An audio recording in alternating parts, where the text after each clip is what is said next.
Halo teman-teman semua, perkenalkan, nama saya Wahyu Agil Puspa Arum, NIM 0480050215 dari Program Studi Sistem Informasi, Fakultas Sains dan Teknologi.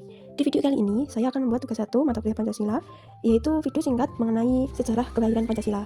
Tahukah kalian semua bahwa dasar negara kita Pancasila lahir dari sebuah proses perdebatan, pemikiran, dan kompromi luhur yang luar biasa. Di sini saya akan mengingat beberapa peristiwa penting mengenai lahirnya Pancasila. Peristiwa pertama yaitu sidang BPUPKI yang berlangsung mulai dari tanggal 29 Mei sampai 1 Juni 1945. Semua dimulai dari BPUPKI, yaitu Badan Penyelidik Usaha-Usaha Persiapan Kemerdekaan Indonesia yang dibentuk oleh Jepang. Dalam sidang pertamanya ini terdapat beberapa tokoh penting dalam mencari fondasi ideal bagi Indonesia merdeka. Tokoh-tokoh yang mengajukan usulan penting yaitu Muhammad Yamin, Supomo, dan Insinyur Soekarno.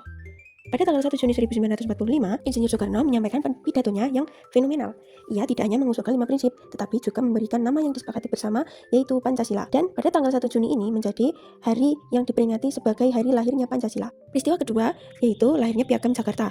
Pada tanggal 22 Juni 1945, setelah sidang BPUPKI, dibentuklah Panitia 9 yang merumuskan dasar negara lebih lanjut. Hasilnya adalah naskah penting yang dikenal sebagai Piagam Jakarta. Naskah ini memuat rancangan 5 sila. Namun, sila pertama yang berbunyi ketuhanan dengan kewajiban menjalankan syariat Islam bagi pemeluk-pemeluknya, atau yang biasa disebut sebagai 7 kata, menjadi titik krusial. Kemudian, pada tanggal 17 Agustus 1945, Indonesia resmi merdeka. Kemudian, sehari setelah kemerdekaan Indonesia, yaitu pada tanggal 18 Agustus 1945, PPKI atau Panitia Persiapan Kemerdekaan Indonesia bersidang. Sebelum sidang dimulai, terjadi sebuah peristiwa penting. Perwakilan dari Indonesia Timur menyampaikan keberatan atas 7 kata tersebut karena dinilai tidak mewakili seluruh rakyat Indonesia. Kemudian, demi menjaga persatuan dan kesatuan bangsa yang baru lahir, para pendiri bangsa menyetujui penghapusan 7 kata tersebut.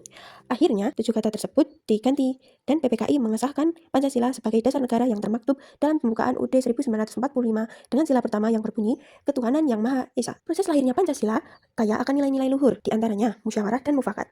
Seluruh perumusan mulai dari perdebatan BPUPKI hingga Panitia 9 dilakukan melalui diskusi mendalam dan mencapai kesepakatan bersama atau mufakat. Yang kedua yaitu Persatuan Indonesia, seperti yang tertera pada sila ketiga. Keputusan untuk menghapus 7 kata adalah contoh nyata pengorbanan kepentingan golongan demi kepentingan nasional yang lebih besar. Para pendiri bangsa memilih persatuan dan keutuhan bangsa di atas segalanya. Dan ketiga yaitu keadilan sosial, seperti yang tertera pada sila kelima Pancasila.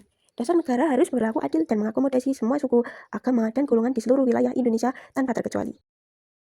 Pelajaran terbesar yang dapat kita ambil dari sejarah ini, yaitu kepentingan nasional selalu di atas kepentingan pribadi atau kelompok. Di era digital dan media sosial seperti saat ini, generasi muda harus menerapkan nilai-nilai Pancasila, seperti musyawarah, mengedepankan dialog dan mendengarkan perbedaan pandangan, bukan sekedar berdebat kusir atau perang di kolom komentar.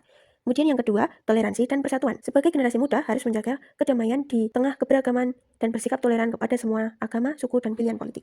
Mari kita jadikan Pancasila bukan sekedar teori, tetapi pedoman nyata dalam bersikap bertoleransi dan menjaga persatuan bangsa yang telah diperjuangkan dengan pengorbanan luhur. Sekian video singkat ini saya buat. Terima kasih telah mendengarkan hingga akhir. Sampai jumpa di lain waktu.